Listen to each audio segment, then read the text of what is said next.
قرآن کریم کی سب سے پہلی صورت سورۃ الفاتحہ، جو قرآن کریم کی عظیم الشان صورت ہے، اس کے فضائل کے حوالے سے بہت ساری احادیث وارد ہیں۔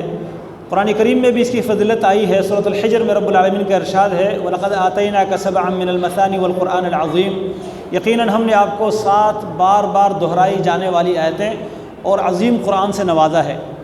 اس آیات کی تفسیر میں نبی کریم صلی اللہ علیہ وسلم کی حدیث صحیح بخاری میں جامع ترمذی میں موجود ہے۔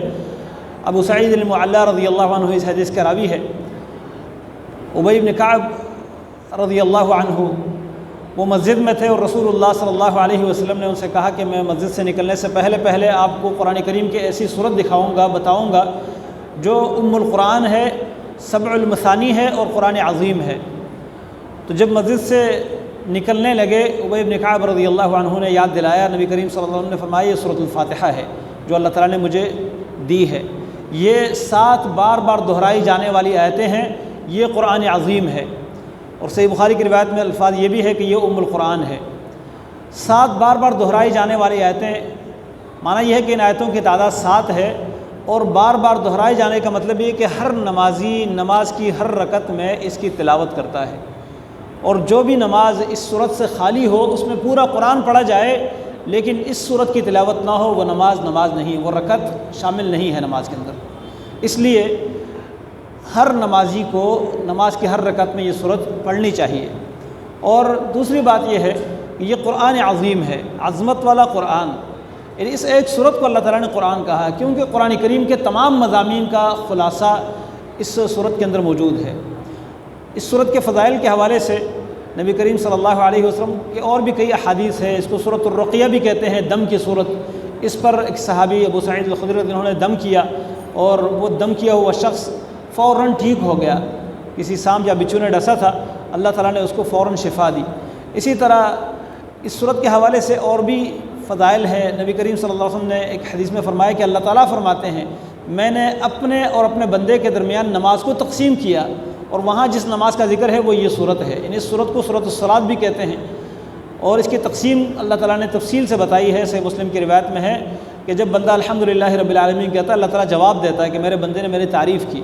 جب بندہ کہتا ہے الرحمن الرحیم، اللہ تعالیٰ فرماتے ہیں میرے بندے نے میری ثنا بیان کی۔ جب مالک یوم الدین کہتا ہے تو اللہ تعالیٰ فرماتے ہیں میرے بندے نے میری بڑائی اور بزرگی بیان کی۔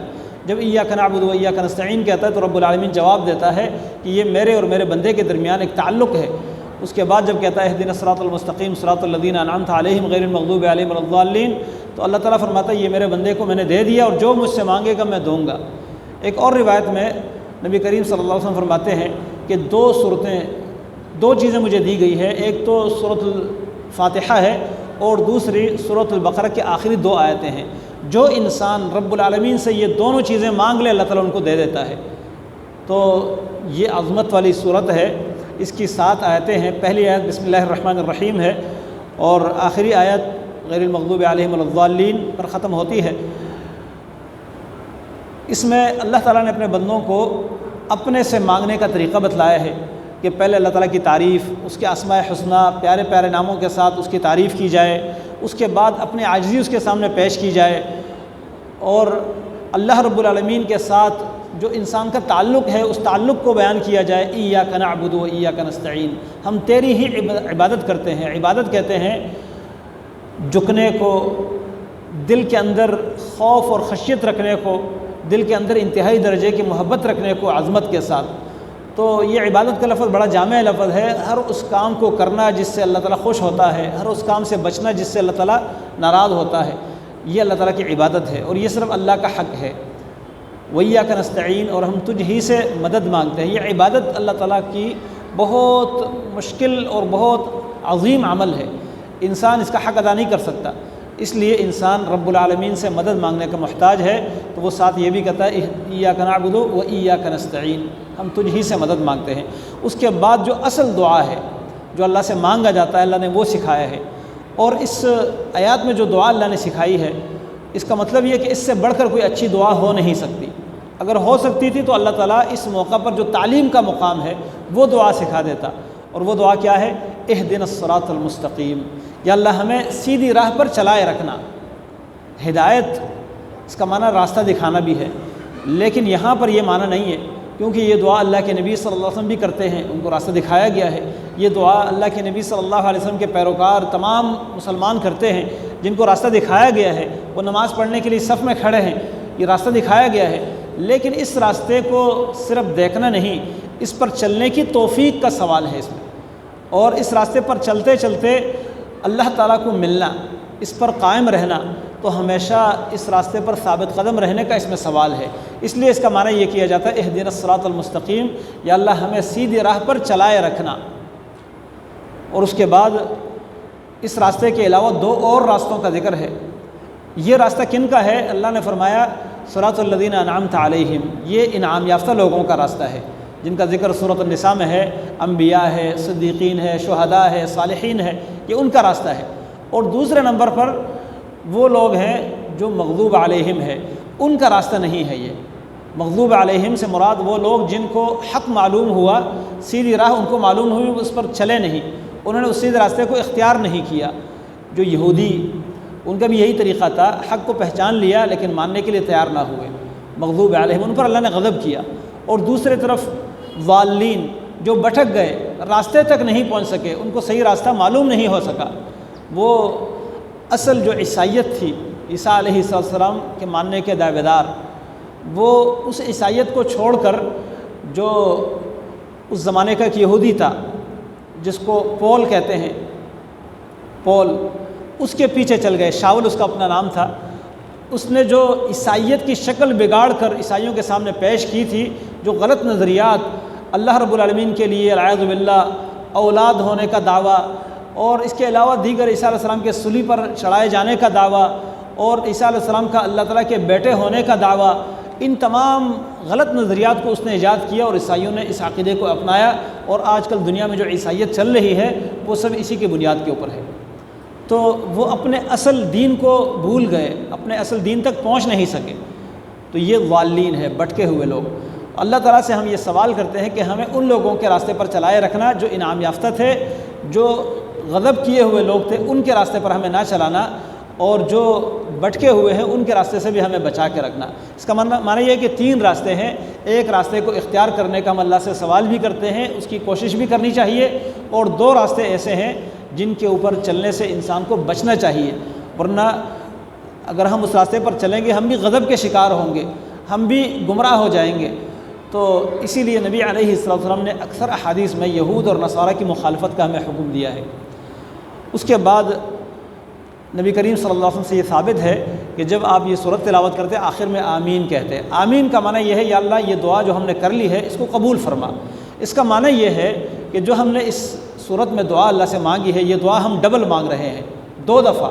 ایک تو یہ دعا مانگ رہے ہیں، دوسرا اس دعا کی قبولیت کے لیے اللہ سے مزید درخواست کر رہے ہیں۔ تو اس سورت کے بعد اگلی جو سورت ہے سورۃ البقرہ، بقرہ گائے کو کہتے ہیں، اور اس کو کہتے ہیں تسمیۃ الکل باسم الجز، کسی خاص جز کو لے کر پورے سورت کو اسی کا نام دیا گیا ہے۔ اس میں گائے کا ایک واقعہ بیان کیا گیا ہے۔ بنی اسرائیل کو اللہ تعالیٰ نے گائے کو ذبح کرنے کا حکم دیا تھا، انہوں نے اللہ تعالیٰ کے حکم میں ٹال مٹول سے کام لیا، آخر کار گائے کو ذبح تو کر لیا۔ اللہ تعالیٰ نے وہاں ایک اور نشانی دکھائی، ایک مردے کو اللہ نے زندہ کیا۔ اس واقعے کے ذکر کی وجہ سے اس سورت کا نام سورۃ البقرہ رکھا گیا ہے۔ اس سورت کے بھی بڑے فضائل ہیں، نبی علیہ السلام کی حدیث صحیح مسلم میں موجود ہے، آپ نے فرمایا اپنے گھروں کو قبرستان نہ بناؤ، جس گھر میں سورۃ البقرہ کی تلاوت ہوتی ہے شیطان اس گھر سے دور بھاگتا ہے۔ اس کے بارے میں ایک اور حدیث نبی علیہ السلام کی ہے، وہ بھی صحیح مسلم میں ہے، بلکہ عبداللہ بن مسعود رضی اللہ عنہ کا فرمان ہے۔ وہ فرماتے ہیں، اور یہ فرمان ان کا اپنا نہیں ہے، یہ حکماً مرفوع ہے، وہ کہتے ہیں کہ یہ سورت جو ہے یہ وہ سورت ہے کہ یہ عظیم سورت ہے جو اس کو لینے والا ہے، اس کا لینا، اس کو یاد رکھنا، اس کو پڑھنا یہ برکت کا باعث ہے، اور اس کو چھوڑ دینا یہ حسرت کا باعث ہے۔ اور فرماتے ہیں کہ جو یہ صورت ہے اس کا مقابلہ بڑے بڑے پہلوان نہیں کر سکتے۔ البطلہ ولا یستطیعها البطلہ، بطلہ کا معنی بطل کی جمع بھی ہو سکتا ہے، جو پہلوان کو کہتے ہیں، پہلوان جنات میں سے، شیاطین میں سے جو بڑے بڑے پہلوان ہیں وہ اس کا مقابلہ نہیں کر سکتے۔ اور بطلہ سے مراد باطل پرست بھی ہے، مبتل، باطل پرست سے مراد جو ساحر ہے، جادوگر اس کا مقابلہ نہیں کر سکتے۔ اور یہ تفسیر بعض صحابہ سے منقول ہے کہ بطلہ سے مراد ساحر ہے۔ اس صورت کا مقابلہ ساحر نہیں کر سکتے، اتنی عظمت والی صورت ہے۔ اس میں پھر بعض آیتوں کی خاص فضیلت آئی ہے، جیسے آیت الکرسی ہے، اسی طرح آخری 2 آیتیں ہیں اس صورت کی۔ تو اس صورت میں بھی رب العالمین نے شروع میں 3 قسم کے لوگ بتلائے ہیں۔ جس ہدایت کا ہم نے اللہ سے سوال کیا تھا اہدنا الصراط المستقیم، اللہ نے اس ہدایت کی نشاندہی کر دی، اور وہ کیا ہے؟ ذالک الکتاب لا ریب فیہ ھدی للمتقین۔ تمہیں ہدایت چاہیے تو یہ کتاب ہے، اس میں ہدایت ہے، لیکن ہدایت اس سے کون لے سکتا ہے؟ جو پرہیز کرنے والے ہیں۔ یہ دوا ہے، دوا کا فائدہ اس کو ہوتا ہے جو پرہیز کرتا ہے، اور جو پرہیز نہیں کرتا وہ شوگر کا مریض ہے، شوگر کی دوا بھی کھاتا ہے اور چائے میں چینی ڈال کر بھی پیتا ہے، مٹھائی بھی کھاتا ہے، میٹھی چیزیں بھی کھاتا ہے، تو اس کو اس دوائی کا فائدہ ہوگا۔ بلڈ پریشر کا مریض ہے، نمک بھی زیادہ استعمال کرتا ہے، چکنائی والی چیزیں بھی کھاتا ہے اور بلڈ پریشر کی گولیاں بھی لیتا ہے، فائدہ ہوگا؟ نہیں۔ یہ قرآن تمام بیماریوں کا علاج ہے، خاص کر گمراہی کا علاج۔ تو علاج ان لوگوں کے لیے ہے جو پرہیز کرنے والے ہیں، جو اللہ نے پرہیز بتلایا ہے۔ ہم ڈاکٹر کے بتلائے ہوئے پرہیز کو تو فالو کرتے ہیں، لیکن رب کا بتلایا ہوا جو پرہیز ہے اس کا ہم خیال نہیں رکھتے، اور اگر اس کا خیال رکھیں گے تو یہ قرآن کیا ہے؟ ہدن، یہ ان کے لیے ہدایت ہے جو متقی اور پرہیز کرنے والے ہیں۔ آگے ان متقیوں کے اللہ تعالیٰ نے کچھ اوصاف بیان کیے ہیں، جو نماز قائم جو ایمان لاتے ہیں غیب پر، اندیکھی چیزوں پر ایمان رکھتے ہیں، اسی طرح نماز پابندی سے ادا کرتے ہیں، زکوٰۃ دیتے ہیں، نفلی صدقات دیتے ہیں، مما رزقناہم، جو کچھ ان کو ہم نے دیے ہیں ان میں سے خرچ کرتے ہیں، زیادہ دیا ان میں سے بھی خرچ کرتے ہیں، کم دیا ان میں سے بھی خرچ کرتے ہیں۔ اور آگے اللہ تعالیٰ نے مزید فرمایا کہ جو آپ کی طرف نازل ہونے والی وحی ہے اس پر بھی ایمان رکھتے ہیں، آپ سے پہلی نازل ہونے والی وحی پر بھی ایمان رکھتے ہیں، لیکن اس کے بعد یہ نہیں کہا کہ جو آپ کے بعد نازل ہونے والی وحی ہے اس پر بھی ایمان رکھتے ہیں، کیونکہ آپ کے بعد کوئی اور وحی نہیں آ سکتی۔ اس کے بعد فرمایا وبالآخرۃ ھم یوقنون، آخرت کے دن پر یقین بھی رکھتے ہیں، قیامت کے دن پر یقین بھی رکھتے ہیں۔ اللہ تعالیٰ نے ان لوگوں کا انجام بیان کیا، اولئک علی ھدی من ربہم، یہ لوگ اپنے رب کی طرف سے ہدایت پر قائم ہے، واولئک ھم المفلحون، اور یہی لوگ فلاح پانے والے ہیں، یعنی اپنے مقصد کو پانے والے ہیں۔ اس کے بعد دوسرے گروہ کا ذکر ہے، وہ کافر جو ضدی اور عنادی کافر ہے۔ اللہ نے فرمایا کہ وہ کافر ہیں جو نصیحت سے کوئی فائدہ نہیں اٹھاتے، آپ ان کو ڈرائے یا نہ ڈرائے ان کو کوئی فائدہ نہیں ہوتا۔ اللہ تعالیٰ نے ان کا انجام بیان کیا کہ اللہ نے ان کے دلوں پر مہر لگا رکھی ہے، ان کے کانوں اور آنکھوں پر پردے ہیں اور ان کے لیے بہت بڑا عذاب ہے۔ پھر تیسرے نمبر پر ایک اور گروہ کا ذکر ہے جو بظاہر تو اپنے آپ کو وہ مومن کہتے ہیں، ایمان کا دعویٰ کرتے ہیں، وَمِنَ النَّاسِ مَن يَقُولُ آمَنَّا بِاللَّهِ، ایمان کا دعویٰ تو کرتے ہیں لیکن حقیقت میں مومن نہیں ہے، وہ منافق ہے۔ اور ان منافقین کے اللہ تعالیٰ نے کچھ نشانیاں بیان کی ہے۔ ایک نشانی اللہ تعالیٰ نے یہ بیان کی ہے کہ یہ جھوٹ بولنے کے عادی ہے، وَلَهُمْ عَذَابٌ أَلِيمٌ بِمَا كَانُوا يَكْذِبُونَ، عادت ہے ان کی جھوٹ بولنا۔ اسی طرح زمین میں فساد کرنا اور پھر اپنے آپ کو مصلح قرار دے دینا کہ ہم تو جی اصلاح کا کام کرتے ہیں، لیکن کام ان کے فساد کا کام ہوتا ہے۔ اسی طرح جو اہل ایمان ہے، صحابہ کرام ہے خاص طور پر، ان کو طعن تشنیع کرنا ان کے اوپر، کیونکہ صحابہ کرام کے بارے میں یہ کہتے تھے الا انہم، اللہ تعالیٰ نے جب ایمان کا ذکر کیا کہ صحابہ کرام کی طرح ایمان لے آؤ تو کہتے ہیں انؤمن کما آمن السفہاء، یہ بیوقوفوں کی طرح ہم ایمان لائیں۔ صحابہ کرام کو اعوذ باللہ کم عقل، بیوقوف کہتے تھے، ان کو مطلب یہ کہ برا بلا کہتے ہیں، تو یہ نفاق کی نشانی ہے۔ اور اللہ تعالیٰ نے آخر میں ان کا انجام بھی بیان کیا۔ اچھا، ان کی ایک یہ بھی نشانی بیان کی ہے کہ اپنوں کے ساتھ ہوتے ہیں تو الگ رویہ، اور جب ان کے پاس سے جا کر مسلمانوں کے ساتھ ملتے ہیں تو پھر الگ رویہ۔ تو اللہ تعالیٰ نے ان کا انجام بیان کیا ہے، ان کے انجام کو مثالوں کے ساتھ اللہ نے سمجھایا ہے۔ اس کے بعد رب العالمین نے عالمی دعوت دی ہے تمام انسانوں کو، یا ایھا الناس، یہ تینوں گروہ جو ہدایت یافتہ ہیں، جو کافر ہیں، جو نفاق کا راستہ اختیار کرنے والے ہیں، سب کو اللہ نے دعوت دی ہے، یا ایھا الناس، تمام انسانوں۔ فرمایا اعبدوا ربکم، اپنے رب کی بندگی کرو۔ جس رب کا پہلے ذکر ہوا الحمدللہ رب العالمین، جو تمام عالم کا رب ہے، جب وہ رب ہے تو وہ رب کیا ہے؟ عبادت کا حقدار ہے، عبادت بھی اس رب کی ہونی چاہیے۔ رب ہونے کو مکہ کے مشرکین بھی مانتے تھے، اللہ تعالیٰ کو رب ہونے میں ایک، وہ کہتے تھے رب اللہ کے علاوہ کوئی نہیں ہو سکتا۔ رب کا معنی ہے خالق، مالک، متصرف۔ ایک ہوتا ہے پیدا کرنے والا، موجد، بنانے والا۔ بنانے والا صرف رب نہیں ہوتا، رب کا معنی جو ہے صرف پیدا کرنے والا نہیں ہو سکتا، وہ خالق ہے۔ لیکن رب میں تینوں چیزیں شامل ہے کہ بنایا بھی اس نے، کنٹرول اور ملکیت بھی اسی کا ہے، ملکیت بھی اسی کی ہے اور حکم بھی اسی کا چلتا ہے، اس میں ہیر پھیر اور تصرف بھی وہی کرتا ہے۔ آپ کے پاس گاڑی ہے، آپ اس کے مالک تو ہیں لیکن اس کا موجد نہیں ہے۔ آپ کا ڈرائیور ہے، آپ کا ڈرائیور گاڑی میں تصرف تو کرتا ہے لیکن اس کا مالک نہیں ہے، موجد بھی نہیں ہے۔ لیکن اللہ رب العالمین موجد بھی ہے، بنانے والا۔ اسی طرح اختیار اور ملکیت بھی اسی کی ہے اور آرڈر بھی اسی کا چلتا ہے، تو وہ رب ہے۔ جب وہ رب ہے تو رب ہونے کے ساتھ ساتھ دوسرا جو عقیدہ جڑا ہوا ہے جس کے بغیر کوئی چارہ نہیں، وہ یہ ہے کہ الوہیت میں بھی اس کو ایک مانا جائے، اور وہ یہاں پر دعوت ہے۔ فرمایا یا ایھا الناس اعبدوا ربکم، اے لوگو اپنے رب کی عبادت کرو، الذی خلقکم، اس رب کی جس نے تمہیں پیدا کیا ہے، والذین من قبلکم، اور تم سے پہلے جن لوگوں کو پیدا کیا ہے، اس رب کی عبادت کرو، لعلکم تتقون، تاکہ تم عذاب سے بچ جاؤ۔ پھر اللہ تعالیٰ نے مزید اپنی صفات بیان کی کہ اس نے یہ نعمت تمہیں فراہم کی ہے، اور اس کے بعد شرک سے منع کیا، فلا تجعلوا للہ اندادا، اس کے ساتھ شریک نہ بناؤ، وانتم تعلمون، جبکہ تم جانتے ہو۔ پھر قرآن کریم کی صداقت اللہ نے بیان کی ہے، اس کے منکرین کو اللہ تعالیٰ نے چیلنج دیا ہے، جو یہ دعویٰ کرتے کہ یہ اللہ کا کلام نہیں ہے، اللہ نے فرمایا اس جیسے ایک صورت لے آؤ، سارے مل کر لے آؤ، لیکن لا نہیں سکتے۔ اور پھر اللہ تعالیٰ نے آخرت کی وعید دی ہے، قیامت سے ڈرایا ہے، عذاب سے۔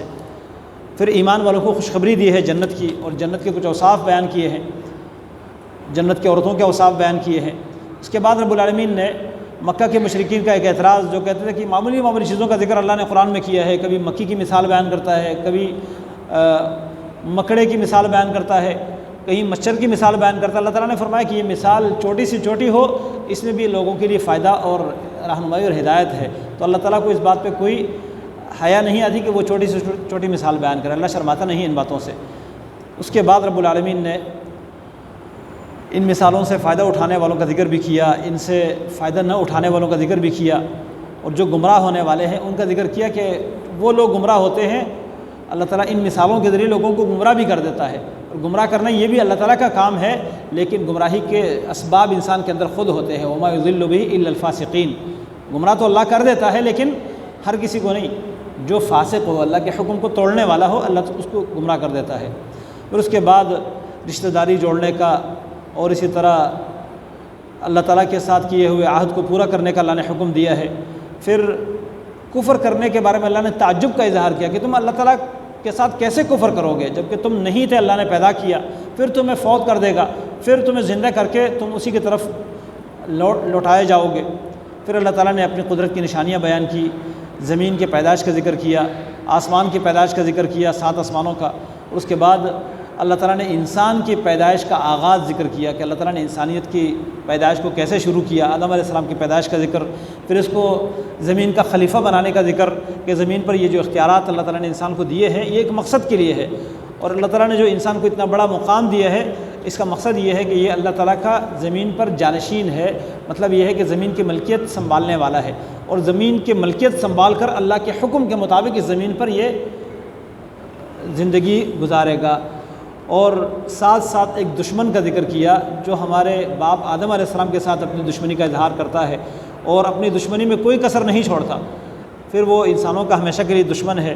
اس دشمن کے گمراہ ہونے کا اللہ نے سبب بھی بیان کیا کہ اس نے بھی غلطی کر لی لیکن غلطی پر وہ ڈٹا رہا، تکبر کیا، اور آدم علیہ السلام اور حوا علیہ السلام دونوں سے ایک کوتاہی ہو گئی لیکن وہ غلطی پر کوتاہی پر ڈٹے نہیں، انہوں نے اللہ سے معافی مانگ لی، اللہ نے ان کو معاف کر دیا۔ تو اس میں نصیحت ہے کہ جس سے غلطی ہو جائے غلطی پر ڈٹے نہ، بلکہ غلطی سے اللہ تعالیٰ کے سامنے تائب ہو جائے، معافی مانگ لے، اللہ تعالیٰ معاف کر دے گا۔ اسی طرح اس کے بعد رب العالمین نے انسانوں کی طرف بھیجے جانے والی ہدایت کا ذکر کیا کہ تمہارے پاس ہدایت آتی رہے گی، جو ہدایت کی پیروی کرے گا وہ جنتی ہوگا، اس پر کوئی خوف نہیں ہوگا، وہ غمگین نہیں ہوگا، اور جو ہدایت سے منہ پھیرے گا وہ دردناک عذاب کا حقدار ہوگا۔ پھر اللہ تعالیٰ نے پچھلے اقوام کا ذکر کیا جن میں بڑی قوم جو ہے بنی اسرائیل ہے، بہت لمبا عرصہ انہوں نے زندگی گزاری ہے، اور ان میں اللہ تعالیٰ نے بہت سے انبیاء بھیجے ہیں، بہت سے اللہ تعالیٰ نے ان کو اپنی قدرت کی نشانیاں دکھائی ہے، لیکن ان لوگوں نے اللہ تعالیٰ کی ناشکری کی۔ اللہ تعالیٰ نے ان کو مذہبی قیادت عطا فرمائی تھی، زمین پر دینی اور مذہبی قیادت ان کے ہاتھ تھی، لیکن انہوں نے اس کی قدر نہیں کی، اللہ تعالیٰ کی نعمتوں کی قدر نہیں کی، اللہ تعالیٰ نے وہ قیادت ان سے چھین لی اور اللہ تعالیٰ نے بنو اسماعیل کو دے دی۔ مکہ والوں کو اللہ تعالیٰ نے وہ قیادت عطا فرمائی ہے، تو اس کے لیے تمہید اللہ نے بیان کی ہے۔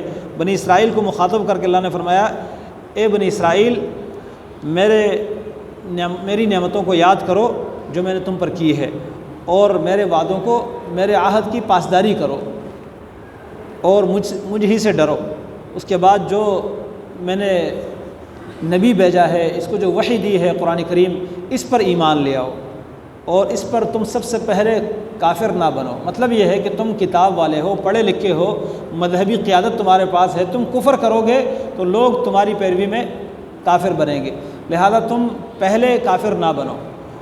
اور فرمایا کہ یہ جو تم ان آیتوں کو چھپا چھپا کر اپنی دنیا کے مقاصد اور مفادات حاصل کرتے ہو، تو دنیا کے مفادات کے خاطر میری آیتوں کو نہ چھپاؤ، ان آیتوں کے بدلے میں دنیا کے فوائد اور مفادات حاصل نہ کرو، بلکہ مجھ ہی سے ڈرو۔ لوگوں کا بھی خوف اپنے دل میں نہ رکھو، دنیا کے منصب جانے کا خوف نہ رکھو، حق کو باطل کے ساتھ نہ ملاؤ، اور تم حق چھپاتے ہو جو کہ تمہیں علم بھی ہے۔ اس کے بعد نماز قائم کرنے کا، زکوٰۃ ادا کرنے کا، اور ایمان والوں کے ساتھ، نبی علیہ السلام پر ایمان لانے والے صحابہ کرام کے ساتھ مل کر رکوع کرنے کا اللہ نے حکم دیا ہے۔ پھر ایک نصیحت کی ہے، جھنجھوڑا ہے ان کو کہ تم لوگوں کو تو اچھائی کا حکم دیتے ہو اور خود جو ہے اس کا خیال نہیں کرتے، اپنے آپ کو بھول جاتے ہو۔ اس کے بعد اللہ تعالیٰ نے فرمایا، اللہ تعالیٰ سے مدد مانگو نماز اور صبر کے ذریعے، اور یقیناً یہ بہت مشکل کام ہے، مگر جو اللہ کے لیے جھکنے والے ہیں ان کے لیے مشکل نہیں۔ پھر اللہ تعالیٰ نے بنی اسرائیل کے مزید جو ہے کچھ قباحتیں بیان کی ہے۔ پہلے تو اپنی نعمتوں کا ذکر کیا کہ اللہ تعالیٰ نے فرعون کے ظلم سے تمہیں نجات دی ہے، وہ تمہارے ساتھ کیا سلوک کرتا تھا۔ اس کے بعد تم نے موسیٰ علیہ السلام کے ساتھ ہجرت کی، اس ہجرت کے موقع پر اللہ تعالیٰ نے تمہیں کیا کچھ نہیں دیا، بادلوں کے سائے کیے تم پر، پانی نہیں تھا، اللہ تعالیٰ نے ایک چٹان سے، ایک پتھر سے تمہارے لیے پانی نکالا۔ اللہ رب العالمین نے تمہیں کھانے کے لیے من اور سلوہ تیار کھانے دیے۔ اسی طرح اللہ رب العالمین نے تمہارے اوپر اپنی نعمتوں کی جو ہے بارش برسائی، لیکن ان تمام نعمتوں کے ہوتے ہوئے تم نے کیا کیا؟ اللہ تعالیٰ کی نعمتوں کی ناشکری کی،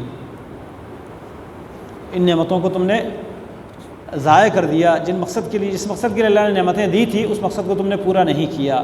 پھر آخر میں رب العالمین نے دوبارہ ان کو ایک دعوت دی ہے، فرمایا ان الذین آمنوا والذین ہادوا والنصارى والصابئین من آمن باللہ والیوم الآخر وعمل صالحا فلہم اجرہم عند ربہم ولا خوف علیہم ولا هم یحزنون۔ یہودی ہو، نصرانی ہو، صابئی ہو، صابئی یہ بے مذہب کو کہا جاتا تھا، یا وہ لوگ جو یہود اور نصارہ کے علاوہ ایک اور تیسرا گروہ تھا جو اپنے آپ کو زبور کے ماننے والے کہتے تھے۔ تو صابئین، نصارہ، یہودی اور ایمان والے، ان تمام میں جو اللہ پر ایمان لائے گا، آخرت کے دن پر ایمان لائے گا اور عمل صالح نبی کے طریقے کے مطابق عمل کرے گا، تو اس کے اوپر کوئی خوف نہیں ہوگا اور نہ وہ غم کھائے گا۔ اس کے بعد رب العالمین نے ان کے اوپر کیے ہوئے مزید انعامات کہ کوہ طور کو ہم نے تمہارے اوپر اٹھایا، وہاں پر تم نے عہد کیا، اس عہد کو توڑا۔ اس کے بعد موسیٰ علیہ السلام نے تمہیں اللہ تعالیٰ کا ایک حکم دیا، ایک پیغام دیا، اس میں تم ٹال مٹول کرنے لگے۔ اللہ تعالیٰ نے فرمایا ایک گائیں ذبح کر لو، تم نے کہا کہ کس طرح گائیں ہونی چاہیے، اس کی عمر کیا ہونی چاہیے اور اس کا رنگ کیا ہونا چاہیے۔ اللہ کے حکم میں اس طرح ہیر پھیر کرنا، اس سے تمہارے اوپر اور سختی ہو گئی اور بات مشکل ہو گئی۔ جب اللہ کا حکم آتا ہے فوراً کر گزرنا چاہیے، مزید اس کے اندر جیسے لوگ کہتے ہیں کیڑے تلاش کرنا، یہ نہیں کرنا چاہیے، بلکہ اللہ رب العالمین کا حکم آیا تو سر تسلیم خم کرنا چاہیے۔ اس کے بعد رب العالمین نے ان کے اس حکم کے ساتھ جو سلوک کیا، ٹال مٹول سے کام لیا، اللہ تعالیٰ نے پھر بعد میں ان کا ایک فیصلہ بھی کروایا اس گائیں کے ذریعے کہ دو قبیلے تھے، ایک قبیلے کے لوگوں نے دوسرے بندے کو قتل کیا تھا، بلکہ اپنے چچا کے بیٹے کو قتل کر کے دوسرے قبیلے پر الزام لگایا تھا کہ انہوں نے قتل کیا، اور پھر موسیٰ علیہ السلام کے پاس مقدمہ لے کر آئے، کہنے لگے کہ ہمارے لیے ان سے دیت لے کر دے۔ تو وہ لوگ کہتے ہیں ہم نے قتل نہیں کیا، یہ کہتے ہیں انہوں نے کیا ہے۔ اسی گائے کو جس کو ذبح کیا گیا تھا، اللہ نے فرمایا اس کے کچھ گوشت کو، کچھ ٹکڑے کو اس میت کے اوپر مارو۔ اللہ تعالیٰ نے مردے کو زندہ کر دیا اور اس نے اپنے قاتل کی نشاندہی کر دی۔ اس کے بعد بھی اس بڑی نشانی کو دیکھنے کے باوجود ان لوگوں نے اللہ رب العالمین کے سامنے جھکنے کے بجائے سرکشی اور نافرمانی اختیار کی۔ اللہ تعالیٰ نے فرمایا تمہارے دل اتنے سخت ہو گئے جیسے پتھر ہے، بلکہ پتھروں سے بھی زیادہ سخت۔ پتھروں میں بھی کچھ نہ کچھ نرمی ہوتی ہے۔ بعض پتھر وہ ہوتے ہیں جن سے چشمے پھوٹ پڑتے ہیں، جن سے بہت زیادہ فائدے لیے جا سکتے ہیں، تمہارے اندر وہ بھی نہیں ہے زیادہ فائدے۔ یا بعض پتھر ایسے ہوتے ہیں جن سے تھوڑا تھوڑا پانی ٹپکتا ہے، نکلتا ہے، تو تمہارے اندر وہ بھی نہیں ہے کہ تھوڑا سا فائدہ تم سے لیا جائے۔ اور بعض پتھر ایسے ہوتے ہیں جن سے دوسروں کو تو فائدہ نہیں پہنچتا، لیکن خود اللہ کے خوف سے وہ گر پڑتے ہیں، تمہارے اندر خود بھی اللہ کا خوف نہیں ہے۔ ان لوگوں کے دل اتنے سخت ہو گئے تھے، اور یہ ہمارے لیے ایک تنبیہ ہے کہ اللہ تعالیٰ کے نصیحت اور وعظ کے باتوں سے، اللہ تعالیٰ کی قدرت کی نشانیوں سے عبرت حاصل نہ کرنا اور اپنے دلوں کو اسی طرح سختی کے اندر رکھنا، یہ انسان کی تباہی کا سبب ہے۔ پھر اللہ رب العالمین نے ایمان والوں کو یہاں تسلی دی ہے کہ کیا تم یہ امید رکھتے ہو کہ یہ تمہارے لیے تمہارے دین پر ایمان لائیں گے، تمہارے دین کو قبول کریں گے، جبکہ ان لوگوں کو اللہ تعالیٰ نے حق اور سچا دین دیا، اس کو انہوں نے بدل ڈالا۔ اللہ تعالیٰ کے کلام کو جاننے کے باوجود بدل ڈالا انہوں نے۔ جب اللہ کے کلام کو یہ لوگ بدل سکتے ہیں تو پھر یہ اللہ کے نازل کردہ دین پر ایمان کیسے لائیں گے؟ اور ان لوگوں کے اندر نفاق کی بیماری بھی تھی۔ نبی علیہ السلام کے ساتھ مسلمانوں کے پاس آتے تھے، کہتے ہم ایمان لائے ہیں، لیکن اپنوں کے پاس جاتے تھے، آپس میں باتیں کرتے تھے تو کہتے ہیں کہ آپ اپنے راز کی باتیں ان مسلمانوں کو نہ بتاؤ، ورنہ قیامت کے دن یہ تمہارے خلاف اللہ کے سامنے کھڑے ہو کر لڑیں گے کہ انہوں نے یہ باتیں ہمارے سامنے کر لی تھی۔ اللہ تعالیٰ فرماتے ہیں یہ آپ مسلمانوں کے سامنے کریں یا نہ کریں، اللہ کو تو یہ باتیں ویسے ہی معلوم ہے۔ پھر ان کے مختلف گروہ تھے، کئی بیماریاں ان کے اندر موجود تھیں، لیکن کئی قسم کے لوگ تھے ان کے، بعض لوگوں میں ایک بیماری، بعض میں دوسری بیماری۔ ان میں کچھ لوگوں کے اندر بیماری یہ تھی کہ اپنی طرف سے شریعت کے احکام گڑھ گڑھ کے لوگوں کو دیتے تھے، اپنی طرف سے باتیں بنا کر پیش کرتے تھے اور کہتے یہ اللہ تعالیٰ کی طرف سے نازل کردہ باتیں ہیں، یہ اللہ کا دین ہے۔ یعنی اپنی طرف سے اپنے فتوے، اپنے آراء اور خیالات وہ دین کے اندر شامل کرتے تھے، اور جو جاہل لوگ تھے وہ انہی باتوں کو لے کے اس پر عمل کرتے تھے۔ تو اللہ رب العالمین نے یہاں پر فرمایا کہ یہ لوگ یہ کام اس لیے کرتے تھے کہ اس کے ذریعے وہ دنیا کماتے تھے۔ اللہ فرماتے ہیں کہ ان کے لیے تباہی اور بربادی ہے، اور ان کی اس کمائی کو بھی بربادی اور تباہی ہے۔ پھر ان کا ایک دعویٰ یہ تھا کہ ہم تو نیک لوگ ہیں، نیک لوگوں کی اولاد ہیں، ہمیں جہنم کی آگ ہمیں نہیں جلائے گی، ہم آگ میں نہیں جائیں گے، جہنم کی آگ تو کسی اور کے لیے ہے، بس چند دن ہمیں 40 دن ہم نے گائے کی عبادت کی ہے، بچیے کی عبادت کی ہے، بس اتنے دن ہمیں سزا ملے گی، باقی نہیں ملے گی۔ اللہ تعالیٰ نے ان کا یہ دعویٰ رد کر دیا کہ ان کے پاس اس بات کی کوئی دلیل نہیں، جو برا عمل کرے گا اور برائی اس کو گھیر لے، مطلب یہ کہ برائی کی حالت میں، کفر کی حالت میں وہ مر جائے تو وہ جہنم کا حقدار ہے اور اس میں وہ ہمیشہ رہے گا۔ جو ایمان لائے اور عمل صالح کرے وہ جنتی ہے اور جنت میں وہ ہمیشہ رہیں گے۔ پھر اللہ تعالیٰ نے ان کے اور معاہدوں کا اور ان کو توڑنے کا ذکر کیا، وَإِذْ أَخَذْنَا مِيثَاقَ بَنِي إِسْرَائِيلَ لَا تَعْبُدُونَ إِلَّا اللَّهَ، اللہ کے سوا کسی اور کی عبادت نہیں کریں گے، اللہ نے یہ عہد بھی ان سے لیا تھا۔ والدین کے ساتھ اچھا سلوک کرو گے، رشتہ داروں کے ساتھ، یتیموں کے ساتھ، مسکینوں کے ساتھ، اور لوگوں سے اچھی باتیں کرو گے، توحید کی بات، پھر نماز قائم کرو گے۔ لیکن ان تمام جو معاہدے تھے ان کی انہوں نے پاسداری نہیں کی، فرمایا ثم تولیتم الا قلیلا منکم، بس تھوڑے سے لوگ رہ گئے، باقی سب نے ان معاہدوں کو توڑ ڈالا۔ اس کے بعد رب العالمین نے وَإِذْ أَخَذْنَا مِيثَاقَكُمْ لَا تَسْفِكُونَ دِمَاءَكُمْ، ایک اور معاہدے کا ذکر کیا کہ ایک دوسرے کا خون نہیں بہاؤ گے۔ اس عہد کو انہوں نے توڑا، ایک دوسرے کے خلاف میدان جنگ میں آتے تھے اور لڑتے تھے، اور اس کے بعد جب کوئی گرفتار ہو جاتا، کہتے ہیں ہمارے لیے ہماری کتابوں میں یہ حکم ہے کہ کوئی بھی یہودی وہ کہیں گرفتار پایا جائے تو اس کو ہم نے فدیہ دے کے چھڑانا ہے، ہم نے کسی یہودی کو گرفتار قید میں رہنے نہیں دینا، اس کو چھڑانا ہے، اس لیے کہ ہماری کتاب میں یہ حکم ہے۔ اللہ نے فرمایا یہ حکم اگر ہے تو قتل کرنے کا حکم کہاں سے آیا، گھروں سے نکالنے کا حکم کہاں سے آیا؟ اس میں تو اس سے بھی منع ہے، جب تم گھر سے نکال دیتے ہو، قتل کرتے ہو، جب گرفتار ہو جائے اس کو پھر چھڑانے کا آخر فائدہ کیا؟ یعنی بعض حکم کو مانتے ہو، بعض احکامات کو بعض کو نہیں مانتے، اپنی مرضی کے دین کو مانتے ہو اور بعض کو چھوڑ دیتے ہو، تو اللہ تعالیٰ فرماتے ہیں ایسے لوگوں کا انجام بہت برا ہے کہ بدترین عذاب کی طرف لوٹائے جائیں گے۔ پھر اللہ تعالیٰ نے موسیٰ علیہ السلام کے اوپر نازل ہونے والی وحی کا ذکر کیا، ان کے بعد باقی آنے والے انبیاء جن میں عیسیٰ علیہ السلام بھی ہے ان کا ذکر کیا، اور ان لوگوں کا ان انبیاء کے ساتھ جو سلوک تھا، فَفَرِيقًا كَذَّبْتُمْ وَفَرِيقًا تَقْتُلُونَ، بعض انبیاء کو تو تم نے جھٹلا دیا اور بعض کو تم قتل کرتے تھے۔ تو انبیاء کا قتل، انبیاء کے ساتھ انکار کرنا، کفر کرنا، یہ ان لوگوں کا وتیرہ رہا ہے۔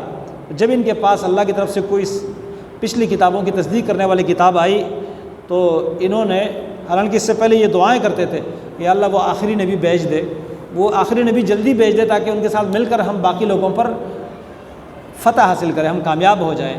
جب وہ نبی آیا تو اس نبی کی لائی ہوئی شریعت کو انہوں نے نہیں مانا اور انکار کر لیا، جبکہ یہ جانتے تھے۔ فرمایا فلما جاءہم ما عرفوا، جس نبی کو انہوں نے پہچان لیا تھا، جس کے لیے یہ دعائیں کرتے تھے، اس نبی کے آنے کے بعد انہوں نے کیا کیا؟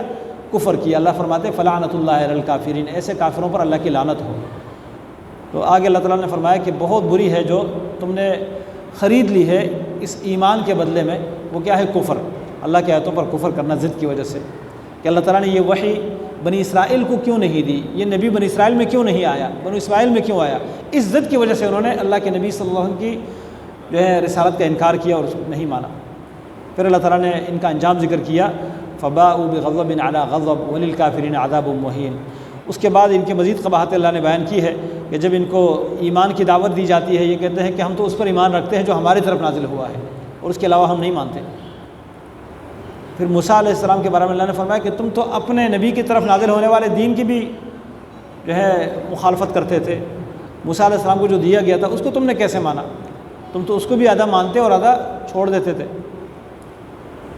اس کے مزید ان کے ساتھ کیے ہوئے معاہدوں کا اللہ نے ذکر کیا، اور آخر میں ان کی تمنا، یہ دنیا کی زندگی سے بڑی محبت رکھتے ہیں۔ یہ کہتے ہیں بس ہمیں لمبی زندگی مل جائے، کیونکہ ان کو پتہ ہے کہ مرنے کے بعد ان کا انجام اچھا نہیں ہے، جہنم ان کا ٹھکانہ ہے، اس لیے یہ چاہتے ہیں کہ ہمیں سب کچھ دنیا میں ہی مل جائے۔ پھر آگے رب العالمین نے جو انبیاء کے ساتھ ان کا سلوک تھا، اس کے بعد فرشتوں کے بارے میں ان کا نظریہ، یعنی انبیاء کے تو یہ گستاخ تھے ہی، لیکن فرشتوں کے بھی انہوں نے گستاخی نہیں چھوڑی۔ جبریل کو اپنا دشمن کہتے تھے، اللہ تعالیٰ نے اس کا ذکر کیا کہ جو جبریل کا دشمن ہوگا، میکائیل کا دشمن ہوگا، وہ میرا بھی دشمن ہوگا، وہ اللہ تعالیٰ کا دشمن ہوگا، اور اللہ تعالیٰ کافروں کا دشمن ہے۔ اس کے بعد اللہ تعالیٰ نے اپنے نبی کو تسلی دی ہے کہ یہ لوگ مانیں یا نہ مانیں، آپ کو جو آیتیں دی گئی ہے یہ سچی ہے، یہ اللہ کی وحی ہے، آپ کو پریشان ہونے کی ضرورت نہیں ہے۔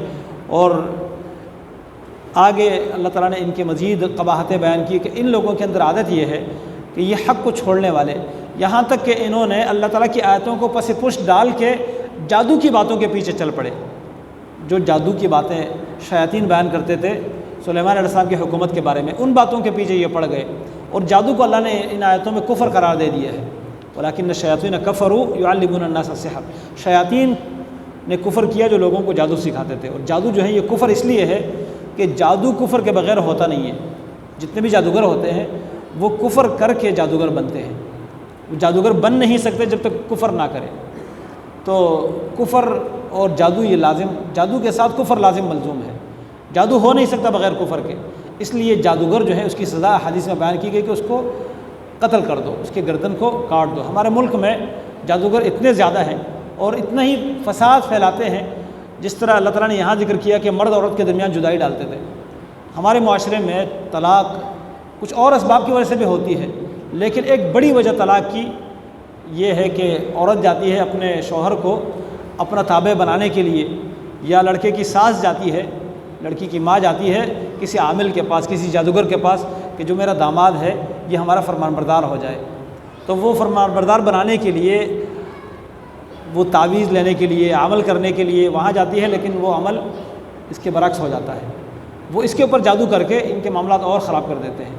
یا عورت کی ساس جاتی ہے، یہ ہمارے معاشرے میں بڑا عام ہے۔ پچھلے دنوں مجھے ایک بندے نے فون کیا کہ میری بیوی میری بات نہیں مان رہی تھی، اور اسی طرح میری والدہ کے ساتھ اس کا معاملہ اچھا نہیں تھا، تو میں اس کو کنٹرول کرنے کے لیے ایک عامل کے پاس گیا، اس نے مجھے ایک تعویذ دی اور مجھے کہا کہ یہ سمندر کے ساحل پر دفن کر دو۔